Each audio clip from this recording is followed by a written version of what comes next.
Ukrainanyň Harkiv şäherine okayan türkmen talyplary özleriniň türkmen banklarynyň berilen wiza kartlaryny bilim alýan ýurtlaryna kadaly ulanyp bilmeýänliklerini aýdyp şikayet edýärler. Bu barada agzalýan kynçylyklary başdan geçirýän talyplaryň özleri Azatlyk radiosyna habar berdi.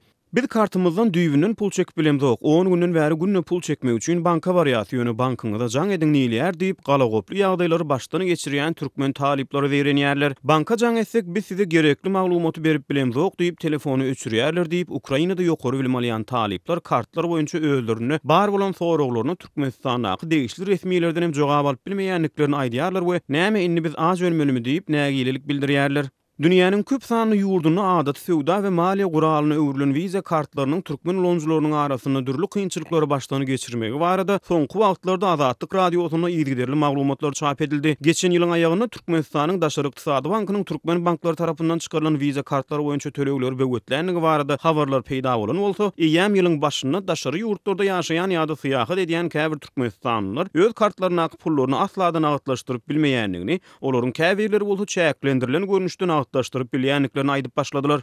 Bu aralykda Azatlyk radiosy Türkmenistanyň Daşary Ykdysady iş bankyna ýakyn çeşmesi bilen geçen dekabrň başynda habarlaşanyny, ol gurrungy gidýän bankyň wiza kampaniýasyna 34 million dollardan gowrak bergisiniň bardygyny öňe süripdi. Peýda bolan bu habaryň ýa-da wiza kampaniýasynyň gyda we günorta gündäki Ýewropa ýurtlary boýunça korporativ aragatnaşyk bölüminiň direktori Anna Serdyuk, wiza türkmen banklarynyň kampaniýanyň öňüne bergileriniň ýokdugyny tasdyk edýär diýip ondan öňe algy bergi barada çykan maglumatlary ret edipdi. Sözümüzün başyndaky Ukrainada bilim alýan talyplaryň ardy şikayetlary baradaky gurrunga dolanyp gelsek, olar näme indi biz az ölmelimi diýen soň öz sözlerine şeýle dowam edýärler. Bankomatlardan pul çekip bilemzok, iýip içmäge pulumuz galmady. Studentler okuwdan çetleşdirilýärler, sebäbi okuw puluny Türkmenistanyň töler ýaly bizde valyuta hasaby ýok. Şuňa meňdeş ardy şikayetlaryň dowam edýän wagtyny has takygy 12-nji ýanwarda Türkmenistanyň Daşary Ykdysady bankynyň bir resmisi media serişdelerine çykyş etmäge ygtyýarsyz bolan soň adynyň efirde tutulmazlygyny sorap, ýurtda özge döwletlerde bilim alýan talyplaryň okuw төлegi üçin pul geçirmekde täze mümkinçilikleriň girizilmeginiň gödegine tutulýanlygyny habar beripdi. Häzirki wagtda Türkmenistanyň daşyny okuyan studentleri bir aýda 500 dollar çeli pul geçirmäge ruhsat berilýär. Emma bu pul okuw tölegine ýetmeýän bolsa, goşmaça pul ýermek üçin ýokary hujaýynyň hat getirmeli originalyny. Şondan soň studentiň näde şol hujaýyň hasabyna goşmaça pul geçirilmegine ruhsat berilmegi mümkin diýip bank resmiýeti bu meýilnamalaryň anyk kaçan amala aşyryljakdygy baradaky jekmejiklikleri agdamazdan anonim şertlerde gurrun beripdi.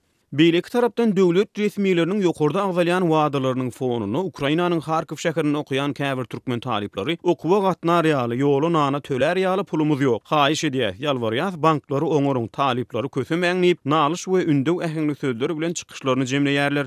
Şeýlede soňky peýda bolan maglumatlarda aprel aýyndan başlap Türkmenistanyň banklarynyň beren plastik kartlarynyň daşary ýurtlarda pul çekmek mümkinçilikleriniň dol ýatyryljakdygy çaklanýar. Bu barada Türkmenistanyň Merkezi bankynyň Mary Daşogy we Lewap vilayatlarynyň bölümleriniň käbir işgärleri fevral aýynyň başynda banklaryň vilayat şahamçylaryna geçirilen ýygynyň gün tertibine salgylanyp, anonim ýagdaýda Azatlyk radiosynyň habarçysyna gurrun beripdi. 90-njy ýyllaryň ortalaryna halkara töleg sistemasyna bagly wiza kartlarynyň Türkmenistana diňe daşary ýurtlar peýdalanyp bilýärdi. 10 ýyllygyň ikinji ýarymyna bu hili kartlar ýerli ýaşaýjylara da hödürlenip başlandy.